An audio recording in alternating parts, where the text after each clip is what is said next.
Cette année, nous allons faire 1 million de chiffre d'affaires et on va vous expliquer comment on va faire ça.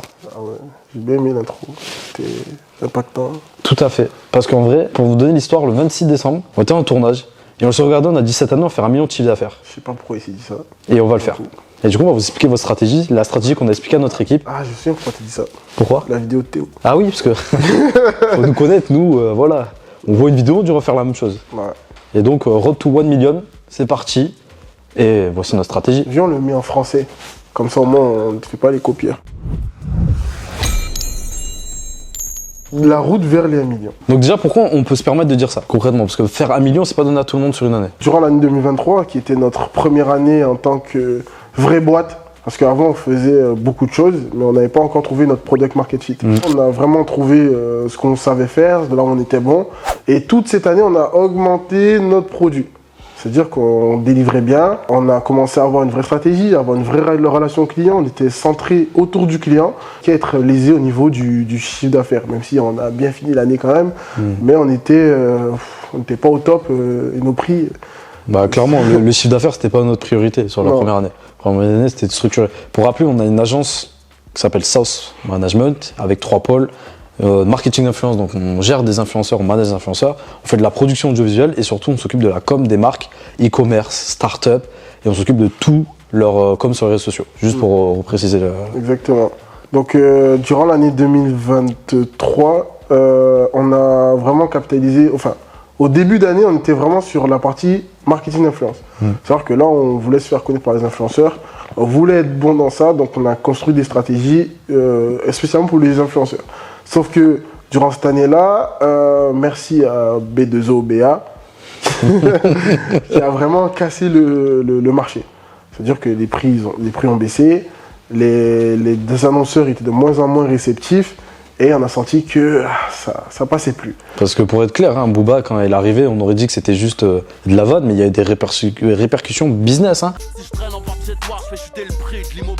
Toute la planète influe a chuté, mais terriblement. À part évidemment les gros créateurs contenu, hyper quali sur YouTube, Squeezie, tout ça, ils ont extrêmement bien marché. Mais c'est vrai que quand on n'avait pas ces créateurs contenu, on était un peu dans cette masse, où on s'est fait un peu tout savoir, et du coup, je crois qu'on a divisé par 2 nos partenariats quoi, sur une année. Quoi. Ah oui, je pense qu'on a dû passer 3 mois de notre vie à déterminer ce qu'est un influenceur et ce qu'est un créateur de contenu. Donc ça, c'était vraiment ça, toute notre partie sur 2023. On a vraiment augmenté notre base d'influenceurs, essayer de capitaliser sur le marketing d'influence qui était en pleine dégringolade. Donc, on a créé de la communication, même si on le faisait, mais c'était un peu en sous-marin.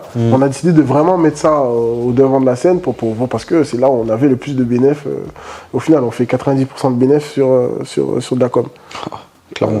Parce qu'on a juste à payer l'équipe et l'équipe, ça va. Aujourd'hui, vu ce qu'on facture, on s'y retrouve extrêmement dessus. Quoi. Durant le mois de septembre-octobre, on a dit, en fait, on est bon en prod. Prod audiovisuel, pour que ça soit clair. Bon en production et les gens nous en demandent. Donc, viens, on en fait un business. Clairement. Et on a fait un business qui est basé sur de la demande. C'est ça. Comme, en fait, presque tout ce qu'on a fait depuis le début. Hein. C'est l'agence d'influence, on l'a créée parce que les influenceurs nous ont demandé. Après, c'est les annonceurs qui nous ont demandé. La com, parce que des commerces nous ont demandé. E-commerce, n'importe, tout le monde nous a demandé ça. Et surtout, à la fin d'année, on a vraiment trouvé notre PMF, notre Product Market Fit. Donc, ça veut dire que notre produit a trouvé son marché. Clairement. Et on a une demande qui... on va pas dire qu'on roule non plus sur genre 100 contrats par mois. Hein. C'est juste qu'on a compris qu'on résolvait Résolvait? Ça se dit, ça? Résolver? Oui, ok, ça je parle bien. Résolver. qu'on touchait en plein cœur un problème hyper fondamental, que ce soit pour les startups. Et quand nous on parle de startups, c'est vraiment des entreprises, c'est pas forcément la startup nation qu'on retrouve dans les incubateurs, mais plutôt des entreprises qui ont le but de scaler au maximum et d'avoir une très forte croissance. Et on a remarqué que notre service correspond parfaitement à ce qui est recherché aujourd'hui. Et du coup là, on est arrivé, c'est parfait. On a vraiment matché dessus à partir de décembre, à peu près, c'est là où on s'est vraiment rendu compte. Et du coup, c'est arrivé au 1er janvier, le 2 janvier, on a fait notre réunion de lancement d'année avec l'équipe et c'était, cette année, on va faire 1 million d'euros. Voilà. Donc, pour vous donner un peu le contexte où on en est aujourd'hui. Ouais. Ensuite, on a vu quelles étaient nos forces commerciales. Le mois de décembre était très chargé en émotions pour nous. Ouais, clairement. Parce qu'on a vu que tout ce qu'on pensait qui faisait du chiffre d'affaires, c'était pas forcément vrai.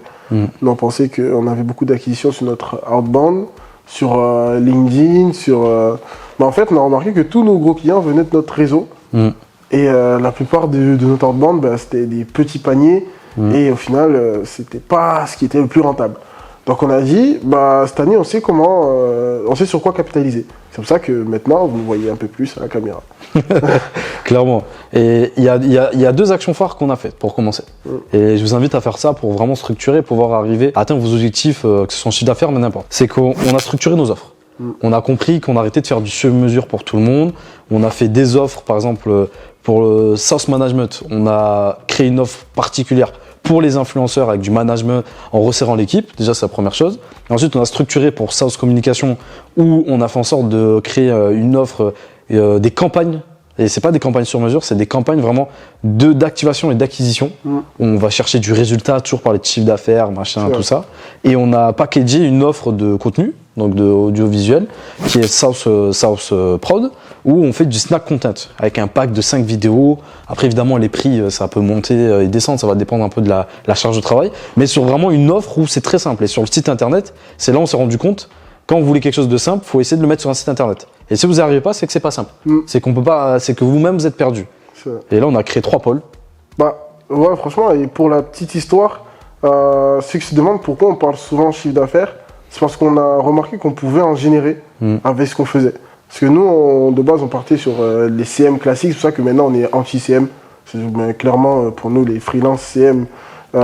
Community manager. Hein. Ouais, ceux qui font pur de l'image de marque, bah, c'est bien. Mais nous, on est contre ça parce que nous, on veut apporter directement de la valeur, donc ça veut dire du chiffre d'affaires. Comment on réussit à faire? C'est qu'aujourd'hui, on maîtrise les réseaux sociaux, tous les tenants et les aboutissants, et on sait que ça génère du trafic. Et maintenant, le trafic, il faut savoir le convertir. Et on est arrivé avec des clients, c'était sur le mois de décembre en plus, des clients qui me fonctionnaient bien. On a vu un client qui fonctionnait bien, ça allait. Et on a eu un client qui marchait pas du tout. Pourtant, on mettait les mêmes forces. Et on ne comprenait pas pourquoi. Et en fait, on a fait un audit, une grosse analyse, pour savoir qu'est-ce qui n'allait pas. Et parce que nous, on a vu qu'on générait du trafic, mais on a vu que ça ne vendait pas. Donc on s'est dit, bah, en fait, le problème, il est juste là, c'est que les gens ne connaissent pas le produit. Et on n'a pas montré on a fait de l'acquisition sans avoir regardé pourquoi ce qui était les problématiques du produit. Et après, on a fait cette analyse-là. On a changé toute notre phase d'acquisition, on a fait une phase d'activation. C'est ça que maintenant, on a intégré les phases de testing pour éviter de perdre de l'argent. Parce que même si votre client il a du budget, dites-vous que le plus important quand même, c'est qu'il en fasse plus que ce qu'il vous a donné. Et depuis qu'on s'est mis ça en tête, maintenant on gère tous les canaux. Bah, pour vous dire, l'objectif à chaque client et sur lequel on vend ça, c'est le premier mois, c'est un financement. C'est quelque chose que tu dois sortir de ta trésor. L'accompagnement va varier entre 500 et 1500 euros, on est à peu près sur ça. Et le deuxième mois, bah, c'est un retour sur investissement direct. À chaque fois, on part sur ce principe-là. Évidemment, il y a des fois, ça sera peut-être en 3 mois, hein, on va pas se mentir. Mais on a vraiment ce target de se dire toujours, le deuxième mois, on est à un ROI direct. Et du coup, c'est très bien que tu parles de ça, c'est parce qu'on s'est rendu compte pourquoi aussi on peut faire 1 million, c'est que on s'est rendu compte qu'on maîtrisait quelque chose qui est fondamental aujourd'hui, c'est cette conversion.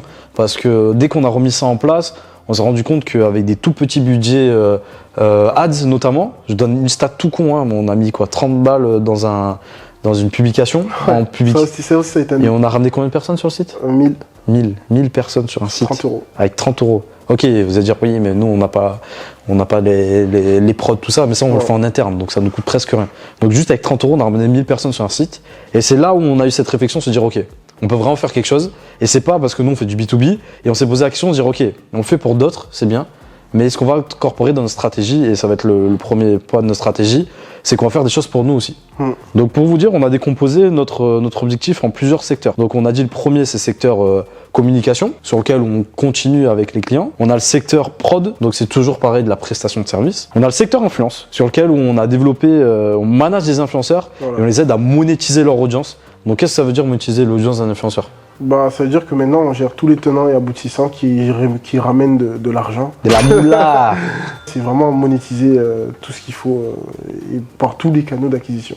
En gros, on fait du merch. Ouais.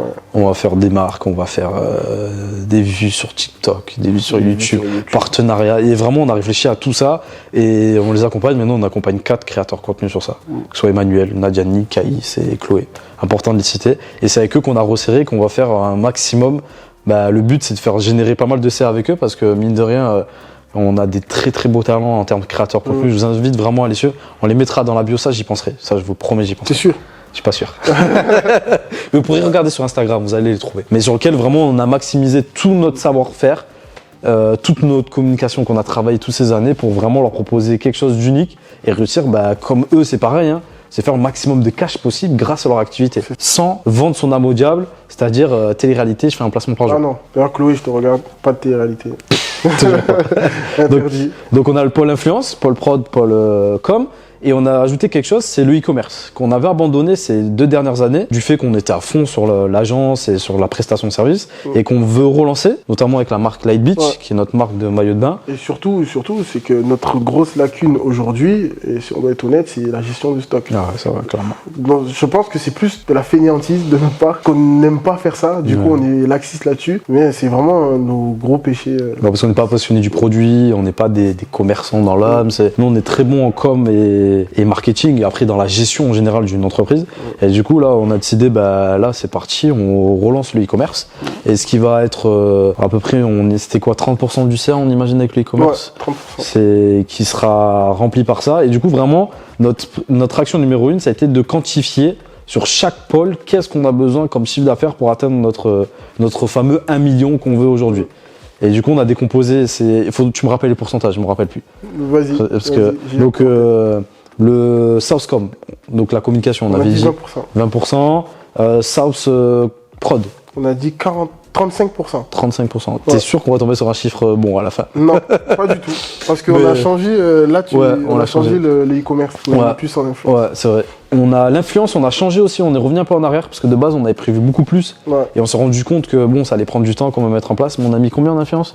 On avait mis pas mal aussi. On avait mis beaucoup trop de pourcents, là on est redescendu. Donc là, l'idée c'est de se concentrer maintenant sur ces 4 choses. La première chose qu'on s'est dit, on est en train de se disperser. Et on s'est rendu compte d'une chose en fait, c'est que, c'est Oussama Ammar qui parlait de ça dans sa vidéo, c'est que en fait si tu veux faire 4 entreprises différentes mais que tu fais 4 rôles différents, oui là tu te disperses. Mais si sur toutes les entreprises tu fais la même chose, c'est-à-dire on a le même process de partout, en fait, ça coule de source. En fait, c'est très simple. Tous les deux, on est sur tous les fronts avec nos équipes. Mike, c'est toujours la partie com marketing, quoi qu'il se passe. Et moi, ça va être la partie business. Ça soit vendre à des gens ou sinon toute la partie réflexion, business plan, chiffres purs. Et du coup, on duplique à chaque fois ça avec d'autres choses qui changent un peu de temps en temps. Mais bon, on fait toujours la même chose, quoi. Ça, c'est comme dernièrement, on a ouvert notre offre Google Ads.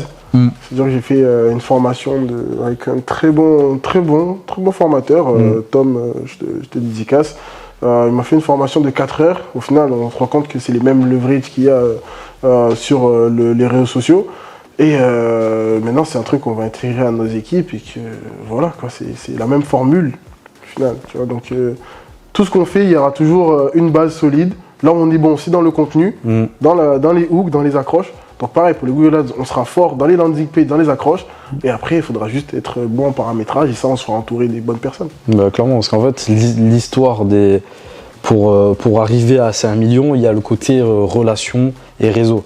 Parce qu'on a remarqué qu'on était très bon dans ça. Ouais. En gros, dès que les gens nous rencontraient, il se crée quelque chose d'assez fantastique. Comme on a dit à un moment donné dans le podcast, là, c'est notre force. Ok, on sait faire de l'outbound, l'inbound, tout ça, mais par exemple en B2B, si les gens ne te connaissent pas, ils bossent pas avec toi. Le fait qu'on n'ait pas fait d'études, donc on sort pas on sort pas d'HEC. Donc tous nos potes, il y en a aucun qui est chef d'entreprise. Genre à part nos potes qu'on vient se faire maintenant. Ils sont chefs du réseau. Voilà, ils sont dans notre réseau, mais on n'a pas envie de finir là-bas. Mais pour vous dire ça, c'est-à-dire on a zéro réseau de base, on l'a créé et on commence à être fort dans ça. Et notamment, notre stratégie numéro 1 pour augmenter notre réseau, c'est les podcasts. C'est les podcasts. Franchement, mine de rien, ça génère du réseau. Et surtout, on a la South Connection qui va sortir bientôt. C'est un réseau d'affaires pour les gens qui pensent comme nous. C'est-à-dire, ça, c'est pour les gens qui sont vraiment partis de rien, on n'est pas contre les études. Mais on est contre quand même. C'est juste qu'on n'est pas passionné par tout ce qui est corporate. Nous, on veut vraiment des gens qui sont décalés et qui pensent par eux-mêmes et qui n'ont pas peur d'avoir fait beaucoup d'erreurs et qui, au lieu d'avoir payé une école de commerce, ils ont payé à cause de leurs erreurs. En gros, si t'as pas raté, t'as pas le droit d'être dans la sauce connection. En vrai, c'est ça la réalité. C'est que si t'as pas raté lamentablement quelque chose, mais que ça soit à toute échelle, hein, bah t'as pas de place parmi nous parce que ça veut dire que t'as jamais rien tenté, t'es jamais sorti de ta zone de confort. T'as pas été audacieux à ce moment-là. Parce que le mot d'ordre, vous allez voir dans notre podcast, tout le monde, tous ceux qui sont passés dans notre podcast, ils ont été audacieux et ça, c'est notre mot phare. Ouais, clairement. Moi, ce que je te propose, Ouais. parce que là, je viens d'y penser, comme ça, au moins les gens, c'est qu'on fasse une deuxième partie. Allez, nickel. Et la deuxième partie, on parlera de quoi? De vraiment chaque stratégie, notre stratégie commerciale. Ok. Savoir comment générer plus de chiffres. Allez, est-ce que si vous êtes chaud, on le met en commentaire, on le sort rapidement. Dès qu'on sort cette vidéo, on le sort direct après. Voilà. Parce qu'on est des mecs chauds. Et qu'est-ce qu'on parle? Parce qu'on a la beaucoup. Ah, de ouf. Et le truc, c'est qu'on va pas assumer. Ouais. Mais bon, on fait pour vous. En tout cas, voilà. On va faire 1 million cette année et on va vous embarquer avec nous. Et surtout, on va vous expliquer comment on va faire en étant le plus cash possible. Vous raconter toutes les conneries qu'on aura pu faire. Et peut-être on sera à 1,2 million. Ou peut-être on sera à 3. Ou peut-être on sera à 200 000, j'en sais rien. Mais en tout cas, on aura appris. Qu'est-ce que je pleure? Ouais, mais on aura appris plein de trucs. Et on vous les partagera. Comme ça, vous pourrez faire les mêmes erreurs que nous. Ou anticiper. Mais non, c'est important de tester. Ils Parce que faire les c'est- mêmes erreurs que nous. Non, il faut les faire. Mais au moins, ils savent pourquoi ils les font. Ouais, c'est vrai. Tu vois, et tu sais très bien parce que très rapide. Hein. Vas-y. Parce qu'on écoute beaucoup de podcasts et des fois on est en train de faire une énorme connerie et un mec dans un podcast il dit j'ai fait ça et c'était une énorme connerie, on fait oh merde, ah merde. Bon, on va quand même un peu avancer. Et après je dis non, il a raison, c'est de la merde, on arrête de suite. Mais en tout cas, voilà, on se retrouve pour la partie 2. Partie 2. Et on fera une partie 3, une partie 4. On fera exactement comme Antoine Blanco. Parfait, c'est Parce bon, que ça marche. Nous sommes des copieurs. Et n'oubliez pas, il faut toujours copier pour réussir. Copify. En quel placement produit on va demander Non, t'inquiète, Une affiliation. Non, il y aura l'affiliation. Ah. Ah, non, quand même. Voilà, ça c'est un moyen de récupérer des sous. On ajoute Affiliation. 10%. Comme vous êtes 1 milliard à regarder nos vidéos, on va faire 1 milliard d'euros. C'est ça, road to 1 milliard. Merci à tous, ciao ciao. Ciao.